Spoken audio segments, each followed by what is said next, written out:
Yes, so once again, a very good evening to everyone. Welcome back to Tutelage Academy. And today we are going to discuss some important PYQs from the last almost 5 years from the unit organizational behavior and the level which I have introduced as moderate to difficult level. So let's start the session today. Chaliye. Question number 1. Organizational development scientist Kenneth Ben and Robert Chen. You remember the name? Remember what you have to remember. Every PYQ is a learning. Every question is a learning. Her question में जो भी theory involved है वो theory आपको अच्छे से समझनी है. ठीक. तो आपको साथ ही साथ यहाँ पे हर question से जो भी theory related है वो theory में पढ़नी है, note down करते जानी. तो Kenneth Ben and Robert Chen ने क्या किया था? They come up with how many strategies to bring about a change in organization. Which strategy to use depends on organization culture, urgency, employees, etc. However, a section of employees will always resist. So, organization में change कैसे introduce करना है, कौन सी strategy use करनी है, depend करेगा organization के culture पे, urgency पे, employees पे. तो इसके लिए Kenneth Ben and Robert Chen इन लोगों ने 4 स्ट्रैटेजी इंट्रोड्यूस की थी एक्चुअली. ठीक है, I will noting down the theory as well. 4 strategy use की थी और ये एक theory is one theory is always there that organisation में जब भी आप चेंज को रिड्यूस करोगे तो some section of employees will always resist, but still Kenneth Benne and Robert Chin ने 4 स्ट्रैटेजीज बताई है. वो कौन कौन सी स्ट्रैटेजीज हैं हम लोग अभी देखेंगे.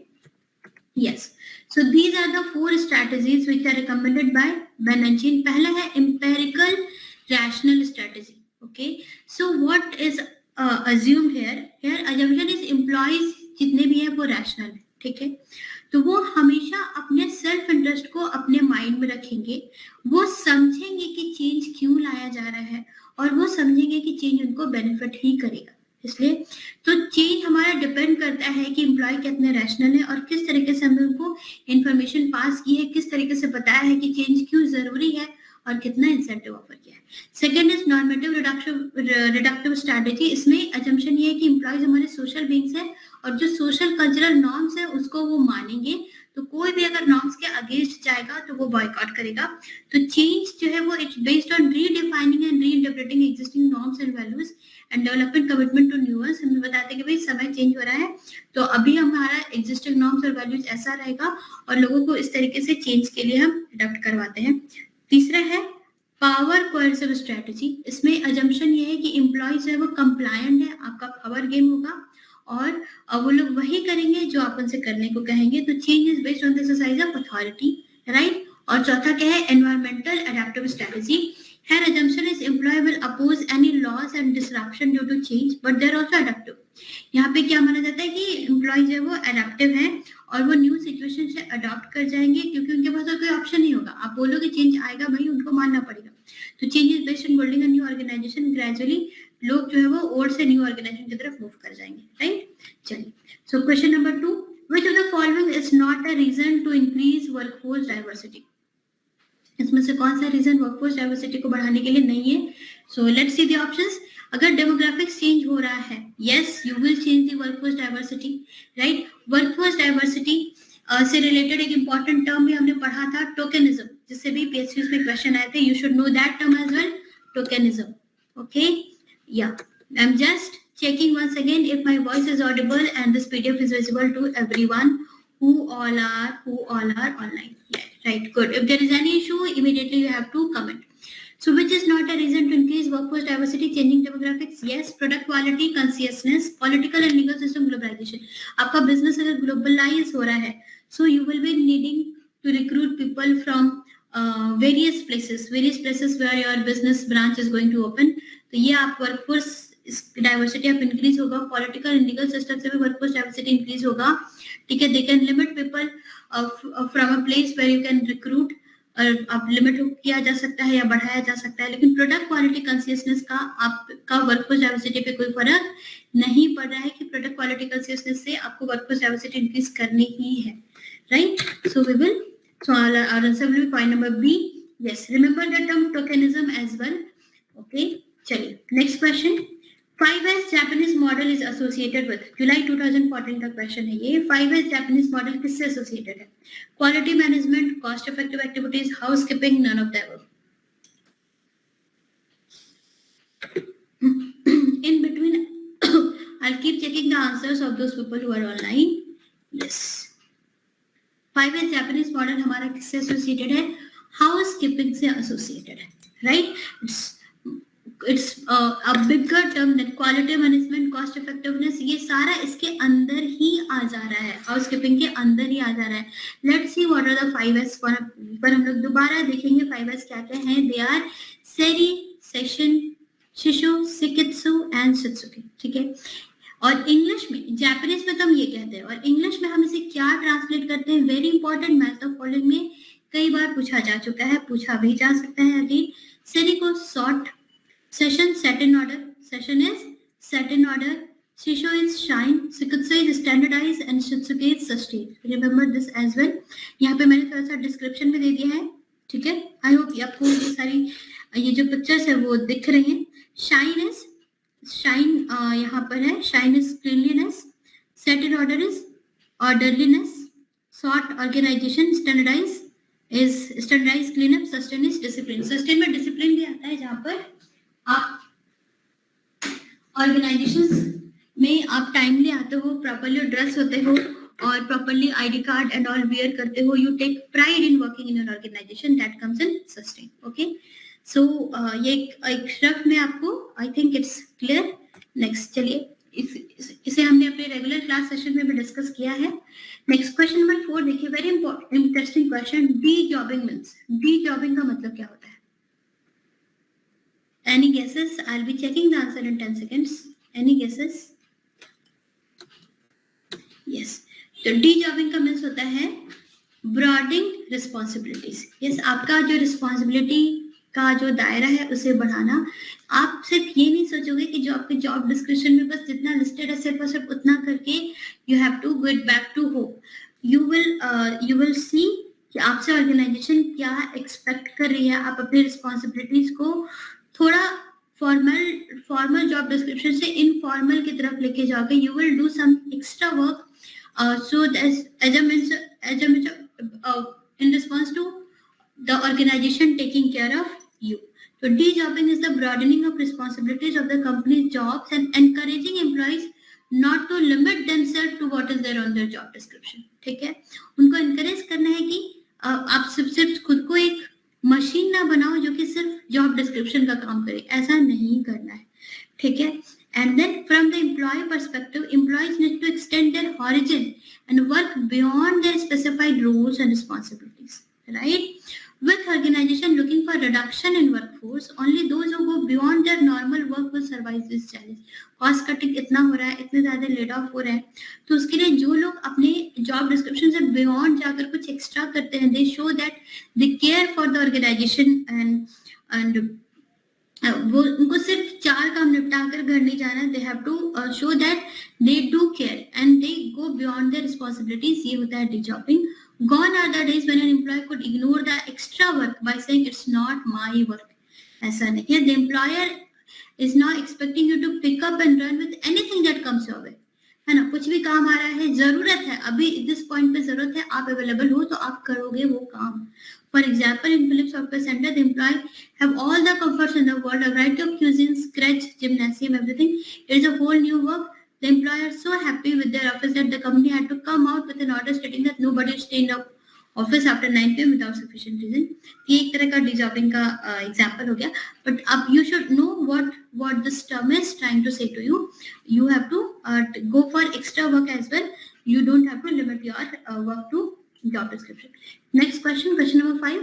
Match such stages of process of organization change with their possible description.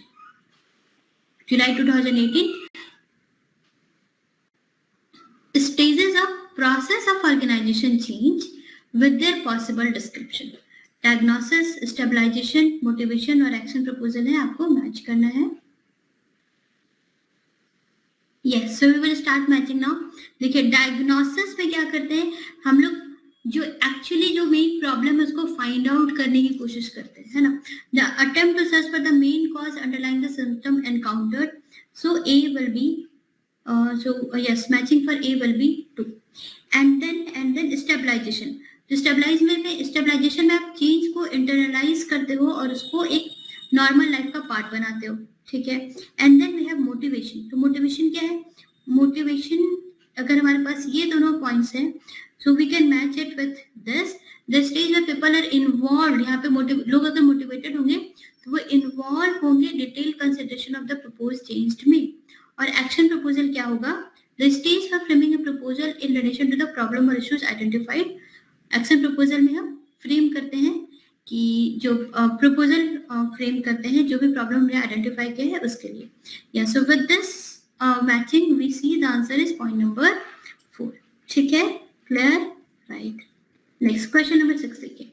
Which of the following stages of group development will witness the following trend of group members' behavior? Confront the differences, feel angry or frustrated, result formal leadership, lot of competition and hostilities. Forming, storming, norming, performing, adjourning. These are the 5 stages of group formation given by who gave them? Tuckman, right. So ये वाला जो part है ये किस option से match करेगा, किस stage में ऐसी चीजें होती है? Yes, the answer will be storming, है ना. So what happens? Forming is the first stage where you interact with all the group members. सबसे बातचीत होती है और इनिशियली डिस्कशन होता है. स्टॉर्मिंग में actually you realize the differences among you all. आप डिफरेंसेस को कॉन्फ्रंट करते हो. You feel angry, frustrated, right? And you struggle for your position, for your status in the group. That what happens in storming. Norming में क्या होता है? You move past the differences. और अब आपको पता चलता है कि अब इन्हीं लोग के साथ काम करना है, तो you start describing goal. You start focusing on your goals कि चलो जो भी है ठीक है, we have moved past differences, you have understood the people in your group. अब काम करने स्टार्ट करते हैं. Performing में you actually you actually work, focus on your goal, you work hard and you actually show result. और adjourning हमारा goodbye phase होता है, right? Yes, so clearly we can see the answer is strong. Next, which of the following statement regarding stress related factors is or are which true or false? You have to that ये जो 5 points है इसमें कौन कौन से point सही है, कौन कौन से गलत है. चलिए पढ़ते हैं पॉइंट्स को एक एक करके. Burnout stress syndrome is a debilitating psychological condition brought about by unrelieved work stress. Okay, बिल्कुल सही है. बर्नआउट में वर्क स्ट्रेस आपका अनरिलीव्ड रहता है. आप कॉन्टिन्यूअस काम करते रहते हो. Your mind and mind feels as if it cannot work any more minute. तो वो हो जाता है burnout stress syndrome जब आप overworked रहते हो. Good and bad stress are referred to as distress and eustress. तो इनफैक्ट ये गलत है. This is written other way round. Good stress को हम eustress बोलते हैं, bad stress को distress बोलते हैं. Okay, it is natural and healthy to maintain optimum level of stress. बिल्कुल सही है. ये हमने अपनी previous sessions में, classroom sessions में discuss किया है, right? Rust out syndrome indicative of stress overload. No, it's wrong. Rust out syndrome कब क्या होता है? जब stress बिल्कुल भी ना हो. ठीक है. Suppose you are a very ambitious, hard-working person and you are striving to achieve a good position in your work. लेकिन आपको कोई काम ही नहीं दिया जा रहा है. आपसे कुछ काम ही नहीं लिया जा रहा है. और अगर आपसे काम लिया भी जा रहा है तो normal typing का menial jobs. So you are feeling very underworked. है ना. तो स्ट्रेस अंडर लोड का काम होता है रस्ट आउट स्ट्रेस सिंड्रोम. ये दोनों अपोजिट है. यहाँ पर आप ओवरवर्क्ड रहते हो और यहाँ पर आप अंडरवर्क्ड रहते हो. ठीक है. Yeah, this is wrong. Anxiety is a state of emotional tension characterized by apprehension, fearfulness, and psychic pain. Absolutely correct. So B and D are false. Our option will be point number 3. ठीक है. Yes. Next. Question number 8. Which of the following are or which of the following is not team building approaches? कौन सा team building approach नहीं है, ये भी ध्यान रखिए. Positive reinforcement, Johari window, behavior modification, domain reshuffling. I'll be checking the answers. Yes, no one? Please answer this question.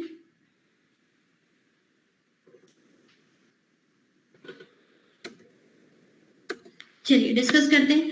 Positive reinforcement, क्या ये टीम बिल्डिंग अप्रोच है? नहीं, ये किसी पर्सन के बिहेवियर को कंडीशन करने के लिए हम करते हैं. यहाँ पे टीम बिल्डिंग के अप्रोचेस का काम यहाँ पे हमें नहीं दिखता है ना. कोई अगर आपका employ suppose 90% of the target achieve कर ले रहा है तो you are giving him a party. तो ये किसी पर्सन के लिए है कि आप उसे रिइंफोर्स कर रहे हो to achieve at least 90% of the target, right. तो this it's not team building approach. Johari window बिल्कुल ये टीम बिल्डिंग अप्रोच है. यहाँ पे आप ओपन अप कोई पर्सन कैसे होगा, उसका ग्रुप में कोई किसी पर्सन का ओपन अप होना, ये सारा कुछ जो इंफॉर्मेशन है और कैसे ओपन अप होना है, कितने लोग ओपन अप होते हैं, कैसे होंगे, वो सारा कुछ यहाँ पे डिस्कस करते हैं. तो ये बिल्कुल सही है. बिहेवियर मॉडिफिकेशन, बिहेवियर मॉडिफिकेशन किसी पर्सन का क्यों किया जाता है? इसलिए किया जाता है ताकि वो ग्रुप सेटिंग में, एक ऑर्गेनाइजेशनल सेटिंग में, एक टीम सेटिंग में प्रॉपरली बिहेव करे, जैसे कि सेंसिटिविटी एनालिसिस है. और जितने भी ग्रुप में लोग हैं सबके बिहेवियर को समझिए, अपना भी पॉइंट रखिए और सबके ग्रुप के सारे मेंबर्स के पॉइंट्स के अलोंग अपना डिसीजन फ्रेम करें, राइट. तो ये दोनों ही हमारे टीम बिल्डिंग अप्रोचेस हैं. और domain reshuffling is some different इसका some different purpose. यहाँ पे टीम बिल्डिंग अप्रोचेस की बात नहीं हो रही, तो डोमेन रिशफल किया जा सकता है अगर ऑर्गेनाइजेशन को रिक्वायरमेंट है तो बी और सी बस हमारा होगा आंसर. तो इनफैक्ट विच इज नॉट, तो हमारा आंसर हो जाएगा A and B, correct. Yes, 8 का आंसर ए और बी आया है, बट एक्चुअली 8 का आंसर है पॉइंट नंबर 4. ठीक है, point number 4. Next, which of the following statement are true or false? Organization behavior has been influenced by contingency approach and interactional approach. बिल्कुल सही है. ठीक है. Next, Hawthorne studies led to human relation movement. बिल्कुल सही है, right? Human relation movement main emphasis was on economic needs, that is people were more motivated by economic rather than social needs. बिल्कुल गलत है, it was social need. तो point number C हमारा wrong है. McGregor and Maslow were not the main proponent and figurehead of human relation movement. तो ये भी गलत है, right? Yes, ये भी गलत है. यहाँ पे not लिखा है, not लिखा है. They were in fact the main proponents, इसलिए ये भी गलत हो जाएगा. तो point number C and D are false and A and B are true. Point number 4 will be our answer. Yes, clear? किस हद तो समझ में आ रहा है सभी को? कोई भी डाउट होगा? आनंदिता, सुभाष्मिता, नुसरत, शाइका, बताइएगा आप लोग. राज, रवि. चलिए देखते हैं question number 10. Very interesting.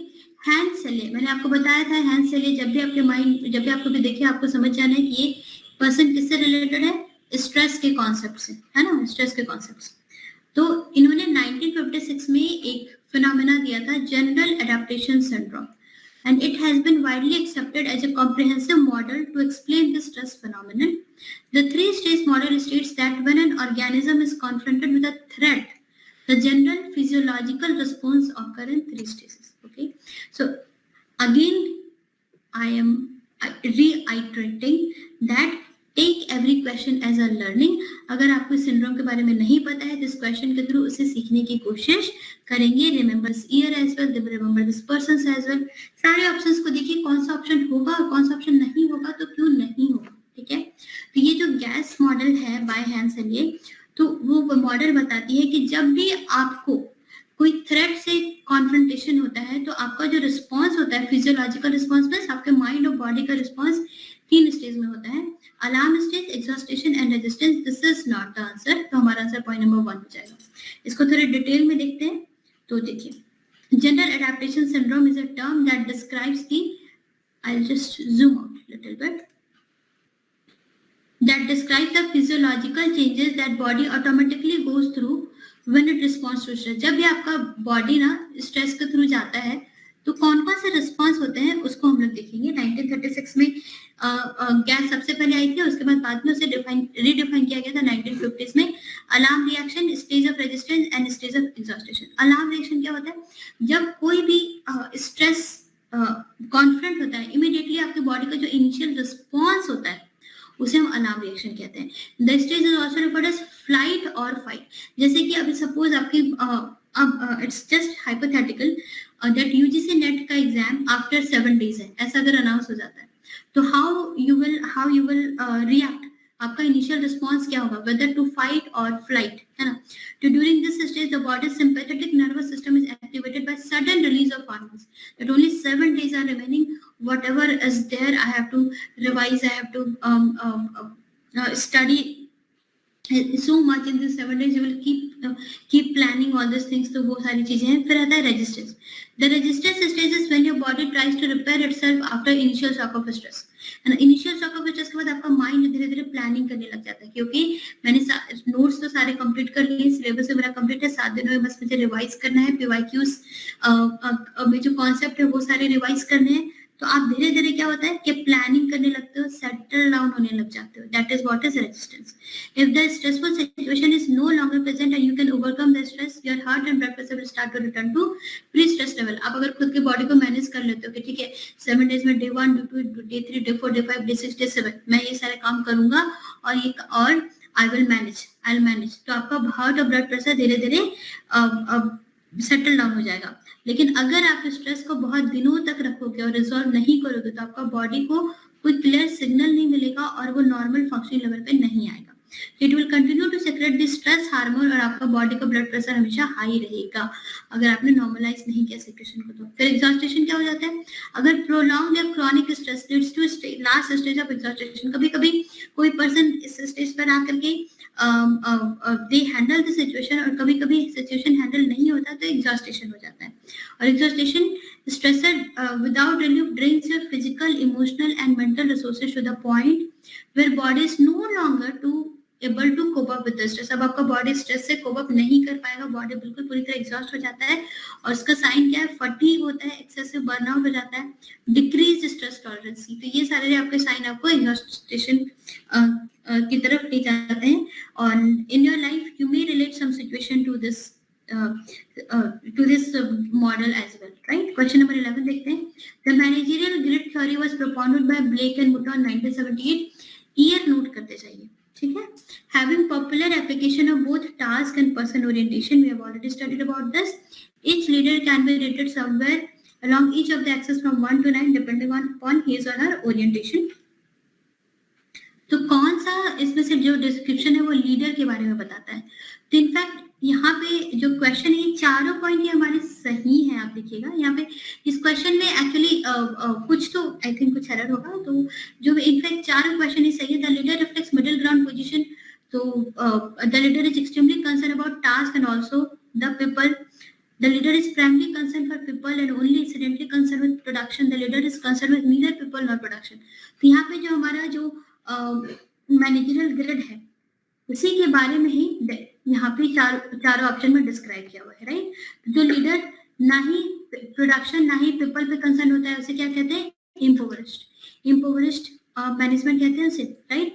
The leader is primary concern for people and only incidentally concern with production. तो वो कंट्री क्लब में आ जाएगा, है ना, कंट्री क्लब में आ जाएगा। कंट्री क्लब वाले जो लीडर होता है वो लोगों पे कंसर्न होता है और प्रोडक्शन पे उतना ज्यादा नहीं। The leader is extremely concern for the task and also the people. तो यहाँ पर 9,9 team management, this is the best kind of leader and the leader reflects middle ground position. तो वो हो जाता है 5,5, राइट। मिडिल ग्राउंड पोजीशन यहाँ पर आ जाएगा। This is the team management, the centre for production and concern for production and concern for people, दोनों यहाँ पर हाई होता है 9,9। और प्रोड्यूस और पेरिश मैनेजमेंट यहाँ पर क्या हो जाता है? यहाँ पर the concern for production is high and concern for people is less। So I hope you have understood all this। चलिए आगे बढ़ते हैं। Question number 12 देखिए। Which of the following characteristics of transactional and transformational leaders are not correctly matched? कौन सा इसमें correctly match नहीं किया है? लीडर है एंड कैरेक्टरिस्टिक्स है। Just take some seconds to read the question। Yes। So remember this intellectual stimulation और idealized influence, ये दोनों किस लीडर के साइंस है? Transformational leaders. ट्रांसफॉर्मेशनल लीडर्स के कैरेक्टरिस्टिक्स है। So obviously this is correctly matched and this is not correctly matched. ठीक है। ट्रांजैक्शनल लीडर जो रहता है वो रिवॉर्ड और पनिशमेंट के बेसिस पे वो काम करता है। तो कंटिजेंट रिवॉर्ड ये भी हमारा करेक्टली मैच्ड है। और यहाँ पर अगर हम ट्रांसफॉर्मेशनल लीडर की बात करें तो मैनेजमेंट बाय एक्सेप्शन क्या होता है? Leader only intervene when there is any problem, और कोई अगर प्रॉब्लम आ जाती है, इशू आ जाता है, तभी मैनेजर जाता है टीम मेंबर्स के पास और प्रॉब्लम को सॉल्व करता है। अदरवाइज टीम मेंबर्स को छोड़ दिया जाता है कि आप खुद से प्रॉब्लम को फाइंड आउट करो और खुद से सॉल्यूशंस निकालो और आगे बढ़ो। और अगर कहीं बहुत ज्यादा दिक्कत हो, बहुत बड़ी प्रॉब्लम आ जाए, तब मुझसे कंसल्ट करो। पर ट्रांसफॉर्मेशनल लीडर ऐसे नहीं होते हैं। ट्रांसफॉर्मेशनल लीडर एक्चुअली वो डीपली आपके काम में वो इन्वॉल्व होते हैं और आपका विजन चेंज करने का कोशिश करते हैं, आपको प्राइड फील कराते हैं, आपको बहुत ज्यादा मोटिवेट करने का कोशिश करते हैं। इसलिए ये नहीं होगा। लिजे फेयर भी नहीं होगा। लिजे फेयर क्या होता है? No leadership at all, the followers they are left to work on their own. तो यहाँ पे ट्रांसफॉर्मेशनल लीडर्स नहीं होगा। ट्रांसफॉर्मेशनल लीडर एक्चुअली वो इन्वॉल्व होकर के आपको मोटिवेट करते हैं, आपको एक बेटर काम करने का तरीका बताते हैं, आपको एक बेटर पर्सन बनाते हैं। तो ये तीनों ही गलत है और ये दोनों करेक्ट मैच्ड है। Which are not correctly matched, our answer will be A, B and C. A, B and C. Point number 3 will be our answer. ठीक है? समझ आया क्या? समझ आ गया? This is how you will be solving these questions. Intellectual stimulation actually होता क्या है? देखते हैं. Is defined as having a leader who encourages innovation and creativity as well as critical thinking and problem solving. ये सारे जो signals है वो किसके ओर इशारा कर रहे हैं? ट्रांसफॉर्मेशनल लीडरशिप की तरफ. Intellectual stimulation involves arousing followers' thought and imagination. Followers के thought imagination को वो लोग empower करते हैं, उनको एक नया vision create करते हैं, as well as stimulating their ability to identify and solve problems creatively. ठीक है? Correct? Okay. Next question number 13. Which of the following decreases group cohesiveness? Group cohesiveness कौन कौन सी चीजें इसमें कम कर देती है? वेरी इंटरेस्टिंग क्वेश्चन, चलिए बताइए.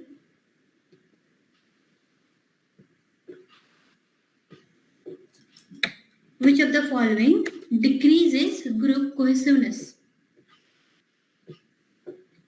ग्रुप कोहेसिवनेस मतलब ग्रुप के लोगों में कितनी आपस में नजदीकियां हैं. तो कौन सा इसमें से फैक्टर्स उस नजदीकी को कम कर देता है?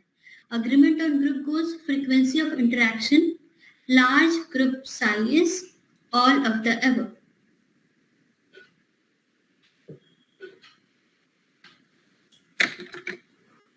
Yes, people who are online, many people are online. Please comment. What do you think? अगर यही क्वेश्चन आपका अभी जून 2023 में आ जाए तो आप क्या आंसर करोगे?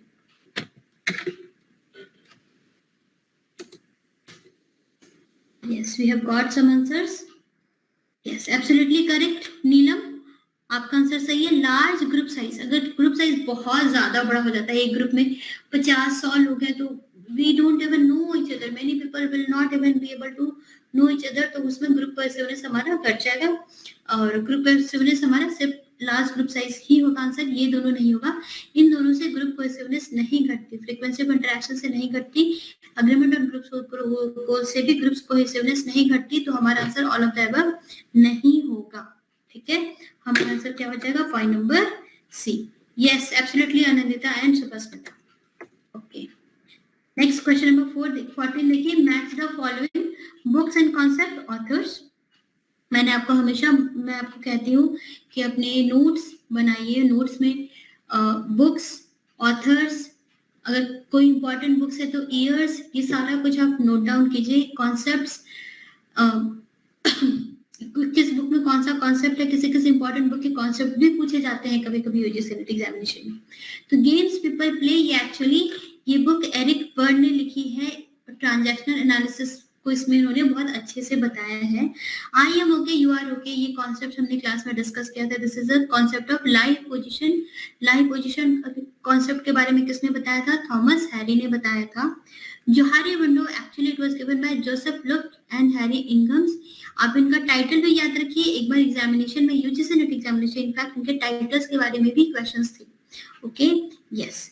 सो this is how you have to study. Concept को बिल्कुल डीपली पढ़ना है. फोर्स फील्ड एनालिसिस होगा जिसे दिया था कर्ट लेविन ने, जो कि जिसमें कि अनफ्रीजिंग, फ्रीजिंग एंड रीफ्रीजिंग की बात होती है जब हम चेंज को इंट्रोड्यूस करते हैं तब, right. So yeah we have matched it. चलिए moving to next question. Which of the following is not a traditional method of organizational development? कौन सा इसमें से ट्रेडिशनल मेथड नहीं है ऑर्गेनाइजेशनल डेवलपमेंट का? कौन सा इसमें ऑर्गेनाइजेशनल डेवलपमेंट का मॉडर्न मेथड है? Question number 15.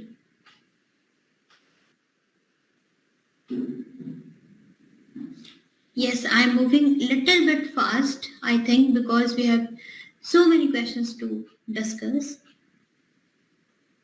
Which of the following is not a traditional method of organizational development? Our answer here will be process consultation. हमेशा याद रखिए process consultation अगर कभी एग्जाम में आता है या कभी आप इसके बारे में पढ़ते हैं तो इसे एक मॉडर्न मेथड माना जाता है. सर्वे फीडबैक ट्रेडिशनल ही माना जाता है.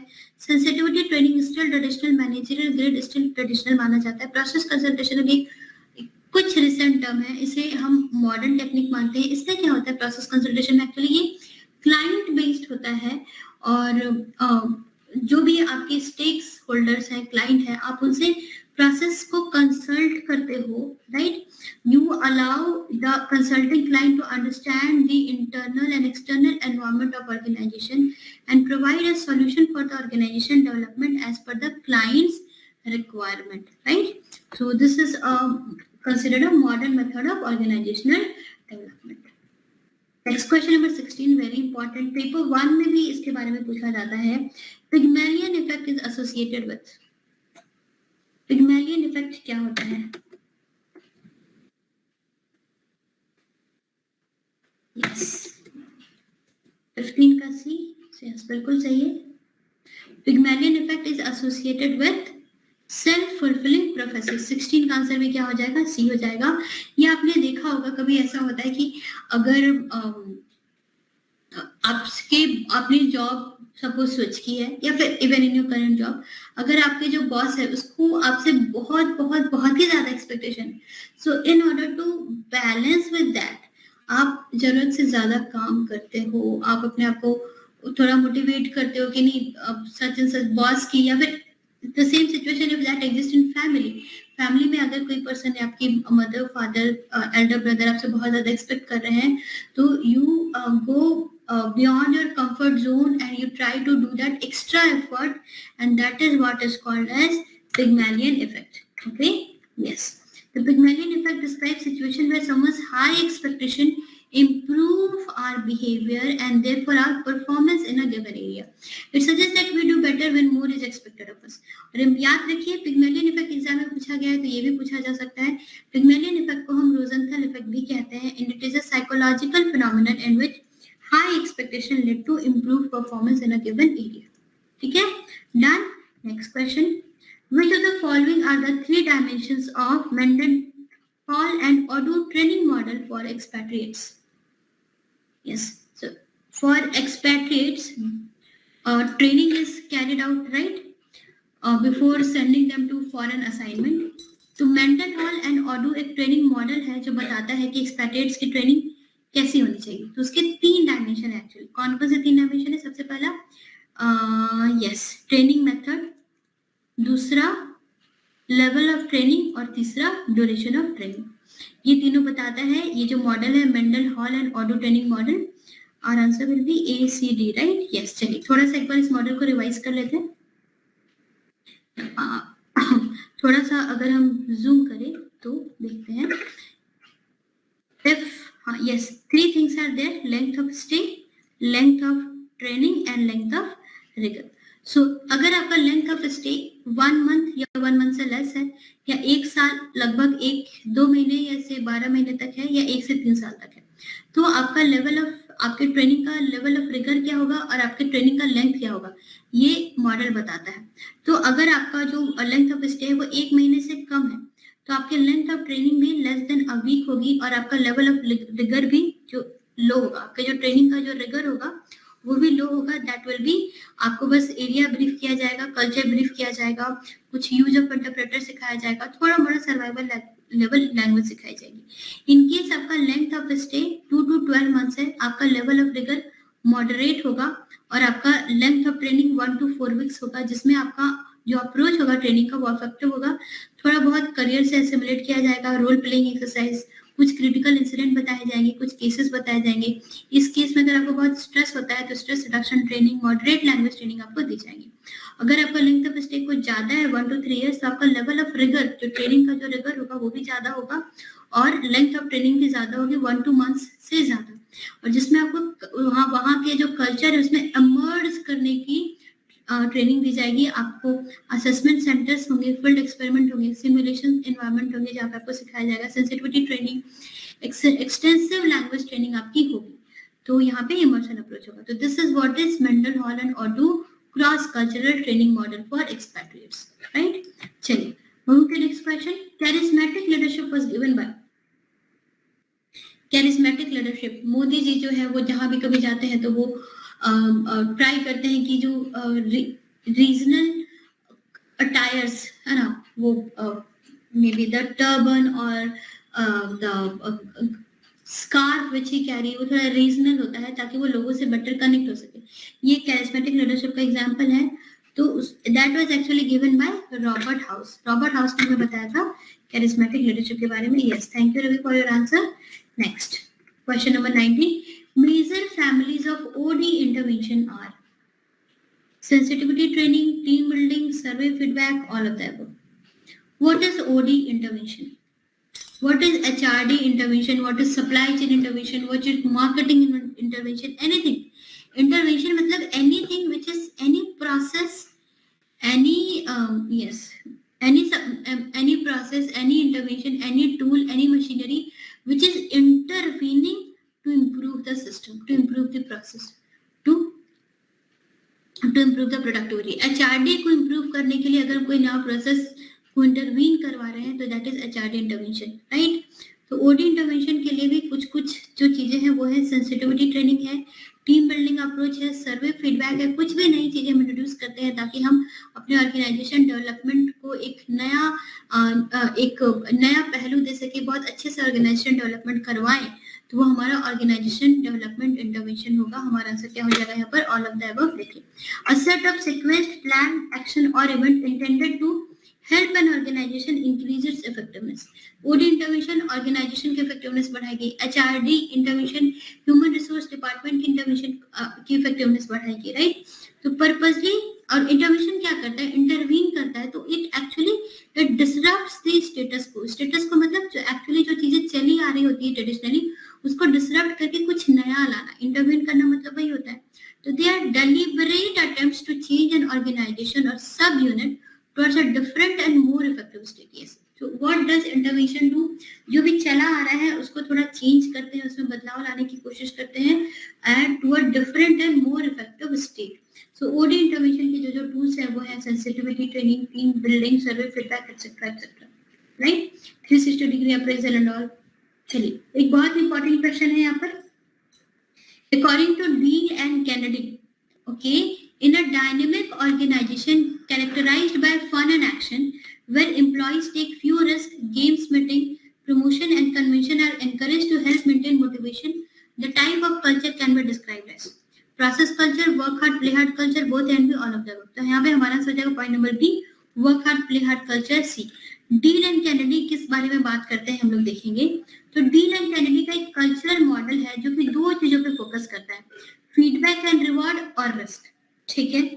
सो और ये actually it is based on how quickly feedback and reward is received और कितना ज्यादा रिस्क लिया जाता है ना, कितना ज्यादा रिस्क कोई ऑर्गेनाइजेशन लेती है और कोई भी ऑर्गेनाइजेशन कितनी जल्दी और कितना देर से फीडबैक एंड रिवॉर्ड बताती है, उसके बेसिस पे डील एंड कैनेडी ने 4 कल्चर के बारे में बताया है।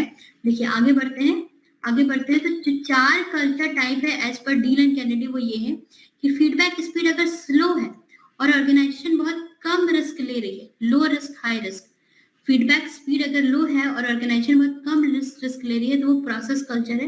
फीडबैक स्पीड अगर बहुत ज्यादा है और रिस्क भी बहुत ज्यादा है तो वर्क हार्ड प्ले हार्ड, है ना। और डिग्री ऑफ रिस्क अगर रिस्क अगर लो है तो डिग्री ऑफ रिस्क अगर हाई है, फीडबैक स्पीड भी हाई है तो tough guy macho culture, right. और डिग्री ऑफ रिस्क अगर हाई है और फीडबैक स्पीड अगर लो है तो bet your company culture. Quickly देखेंगे work hard play hard culture कैसा होता है। तो here I have some notes.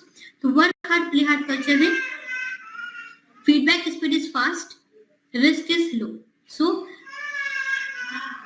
High speed action leads to high speed recreation. जैसे कि रेस्टोरेंट हो गए, सॉफ्टवेयर कंपनीज हो गई, वहां पर क्या होता है रेस्टोरेंट और सॉफ्टवेयर कंपनीज में रिस्क हमारा लो रहता है ना। रिस्क लो है और फीडबैक तुरंत मिलता है, फीडबैक रेस्टोरेंट में तुरंत मिलता है, right. Tough guy macho culture में क्या होता है तुरंत रिवॉर्ड, तुरंत फीडबैक और हाई रिस्क। जैसे कि पुलिस डिपार्टमेंट हो गया, हॉस्पिटल हो गया, स्पोर्ट्स हो गया, राइट। प्रोसेस कल्चर में क्या होता है यहाँ पे बहुत आराम से धीरे धीरे फीडबैक मिलता है, बाद में काम कर दो आज बाद में फीडबैक मिलेगा, और रिस्क भी बहुत लो होता है। जैसे कि बैंक्स हो गया, इंश्योरेंस कंपनीज हो गई, है ना। लो स्ट्रेस होता है, कंफर्ट और सिक्योरिटी होती है। Stress come from internal politics and stupidity of the system, है ना। फीडबैक इतनी बाद में मिलता है कि बात काफी आगे बढ़ जाती है। रिस्क भी काफी कम है तो लोग उतना टेंशन नहीं लेते। बेट द कंपनी कल्चर में रिस्क बहुत ज्यादा है और फीडबैक बहुत ही स्लो है। ये तो बहुत ही मतलब डिस्टर्बिंग सिचुएशन है, राइट। तो this has slow feedback and high risk leading to stress coming. तो इसमें क्या होता है leading to stress coming from high risk and delay before knowing if actions have paid off, है ना। एक्शंस हमारे ठीक ठाक रहे कि नहीं रहे इसका वेट करते करते काफी टाइम निकल जाता है और बहुत ज्यादा रिस्की भी हो जाता है ना। जैसे कि एयरक्राफ्ट मैन्युफैक्चरर, तो एयरक्राफ्ट हमारा अच्छा बना कि नहीं बना, कुछ एरर तो नहीं रह गया, बहुत बाद में फीडबैक आता है, और अगर इनकेस कुछ थोड़ी भी गलती रह गई तो रिस्क बहुत ज्यादा रहता है। ये हो जाता है बेट योर कंपनी कल्चर। तो आई होप आपको ये सब समझ में आ रहा है। 1982 में डील एंड कैनेडी ने ये मॉडल दिया था और इसको अच्छे से पढ़िए समझिए, हो सकता है कि दोबारा क्वेश्चन इनसे आ जाए, ठीक। चलिए next question, question number 21।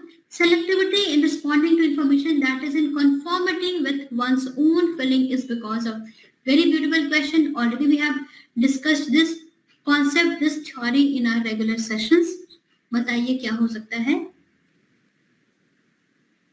Question number 21, I'll be checking the answers.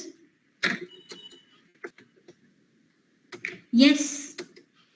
सुभाष्मिता, Ravi, Khushboo, Shaika, Raj, Subhashmita, Rakesh,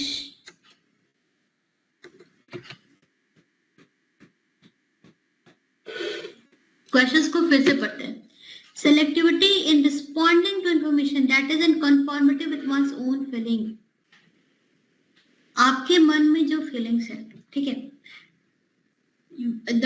जिसके साथ आप कॉन्फॉर्म कर रहे हो, जिसके साथ आप कॉन्फॉर्म कर रहे हो, आप रिस्पॉन्ड सिलेक्टिव कर रहे हो। Suppose you are conforming to some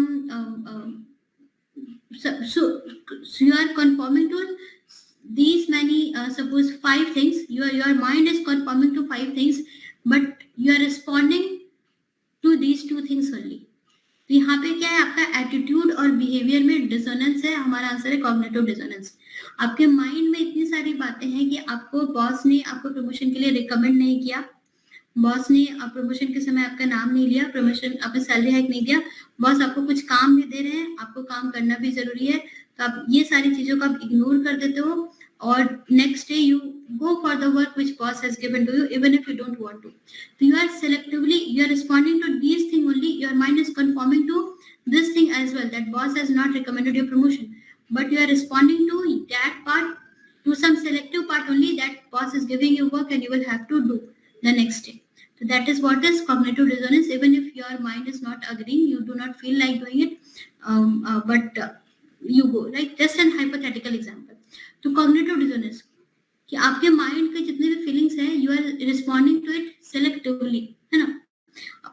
तो यहाँ पे डिसोनेंस हो जा रहा है आपके एटीट्यूड और बिहेवियर में। Your attitude is what is in your mind and your behavior is only this to which you are responding. Okay? समझ आया? तो हमारा आंसर क्या हो जाएगा? Cognitive dissonance.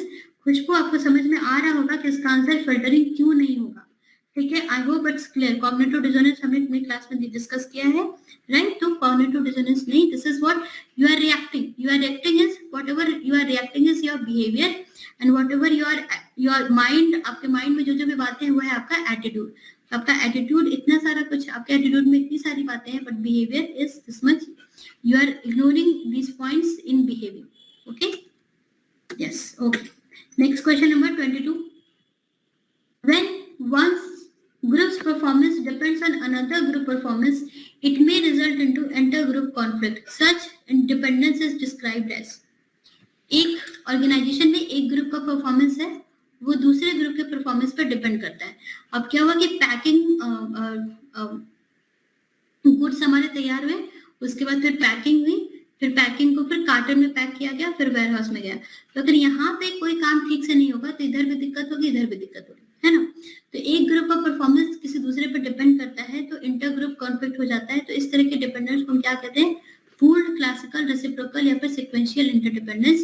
तो यहाँ पे देखिए जो इंटरडिपेंडेंस होती है ना एक ग्रुप के अंदर, उसको this question is about task independence, and there are four types of task interdependence. तो यहाँ पे क्या हो रहा है? एक सीक्वेंस की बात हो रही है ना कि अब गुड्स, फिनिश्ड गुड्स तैयार हुए, फिनिश्ड गुड्स की फिर पैकिंग हुई, फिर उनका अरेंजमेंट हुआ कार्टन में, फिर उनको वेयर हाउस में भेजा गया। तो एक के बाद काम हो रहा है, बीच में कोई भी काम गड़बड़ होगा तो आगे दिक्कत होगी। तो ये हमारा सीक्वेंशियल इंटरडिपेंडेंस है। और ये जो चार तरह के टास्क इंटरडिपेंडेंस होते हैं वो क्या होता है, चलिए देखते हैं। तो टास्क इंटरडिपेंडेंस के बारे में ये जो बुक है organization in action, note down, इस बुक को किसने लिखा? जेम्स टी थॉम्सन ने। उन्होंने इस बुक में टास्क इंटरडिपेंडेंस के बारे में बताया। 1967 में ये बुक लिखी गई थी और उन्होंने बोला कि इतने तरह के इंटरडिपेंडेंस होते हैं। पूल्ड इंटरडिपेंडेंस, इसमें दो लोग साथ में मिलकर के फाइनल प्रोडक्ट बनाते हैं। रेसिप्रोकल इंटरडिपेंडेंस में क्या होता है? बैक एंड फोर्थ, है ना? एक टीम, मतलब रेसिप्रोकल इंटरडिपेंडेंस होता है कि टीम मेंबर्स सीक्वेंशियली इंटरडिपेंडेंट होते हैं। पहले ये काम कंप्लीट हुआ, फिर काम कंप्लीट हुआ, then you go back again to the previous work, you check and then you go, मतलब you keep coming back and forth to complete the work. Team members need to adjust to each other actions as the situation changes. जब situation change होगा तो वापस भी पीछे भी जाकर के देखते हैं कि क्या है। For example hockey team, classical independence की एक यहाँ पे कोई भी एक प्रोसेस दूसरे प्रोसेस पे डिपेंडेंट है, दैट्स इट। सीक्वेंशियल इंटरडिपेंडेंस, जैसा कि हमने भी देखा था एग्जांपल में, one by one dependence, one department must complete before sending to another. Done? Okay, next question. Which of the following is an individual part but a powerful template that shapes what happens at workplace? So what happens at workplace? Workplace में environment कैसा है, लोगों का behavior कैसा है, workplace का एक aura कैसा है, वर्कप्लेस में क्या क्या चीजें होती है, that is defined by organizational culture. It is deep, it is stable, it describes the value system of any organization. ठीक है, ऑर्गेनाइजेशन कल्चर को हम लोग इनफैक्ट चार तरीके से डिफाइन करते हैं। किसने डिफाइन किया? Cameron and Quinn. एग्जाम में ये आ चुका है पीवाईक्यू में, in one of the PYQs it has been asked that Cameron and Quinn ने ऑर्गेनाइजेशन कल्चर के बारे में क्या क्या बताया था। तो चार तरह के कल्चर के बारे में बताया है कैमरन एंड क्विन ने, adhocracy culture, clan culture, hierarchy culture, market culture. These notes are very very very important. इन्हीं पीवाईक्यूज से कॉन्सेप्ट्स रिपीट होते हैं and with very much effort I have prepared all these notes. तो adhocracy culture हमारा dynamic entrepreneurial great culture होता है, और organisation जहाँ पे ऑटोक्रेसी कल्चर होता है, they are flexible and they are not inhibited by bureaucratic procedure and policies. For example startups, तो स्टार्टअप्स में जनरली एडोक्रेसी कल्चर होता है जिसमें कि बहुत ज्यादा कोई ब्यूरोक्रेटिक रूल्स पॉलिसीज नहीं होते। एक फैमिली टाइप फ्लेक्सिबल एनवायरनमेंट होता है जिसमें कांस्टेंट इनोवेशन, इंप्रूवमेंट और क्रिएटिविटी पे ध्यान दिया जाता है।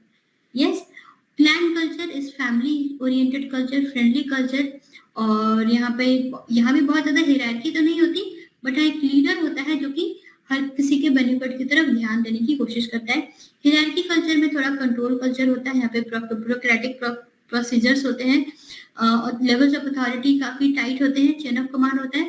और मार्केट कल्चर जो होता है वो एक रिजल्ट ओरिएंटेड होता है, कॉम्पिटिटिव कल्चर होता है। It is all about profit margin, और कंपटीशन में हमें सबसे ज्यादा आगे रहना है, मार्केट में हमें सबसे ज्यादा आगे रहना है। तो Tesla, Amazon, general electric. So these are the basic 4 type of organization culture defined by Cameron and which you all have to remember. All these questions you have to master if you are targeting for JRF. Last question for the day. Which of the following describes command group? तो command group जब भी होती है, command group हमारी organisational hierarchy पे बनी हुई होती है और किसी पर्टिकुलर प्रॉब्लम को सॉल्व करने के लिए बनी होती है. ठीक है, तो यस, तो our answer will be point number A.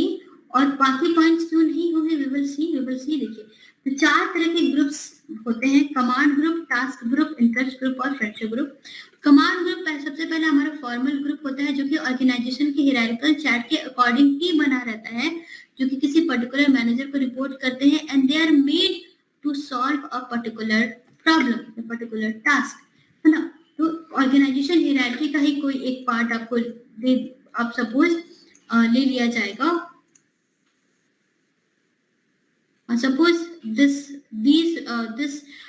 part of organization is made to solve a particular problem and they will be reporting to this manager. ये हमारा कमांड ग्रुप हो जाएगा. टास्क ग्रुप भी हमारे एक तरह का फॉर्मल ग्रुप ही होता है and the term is used to describe those people who have been brought together to complete a task.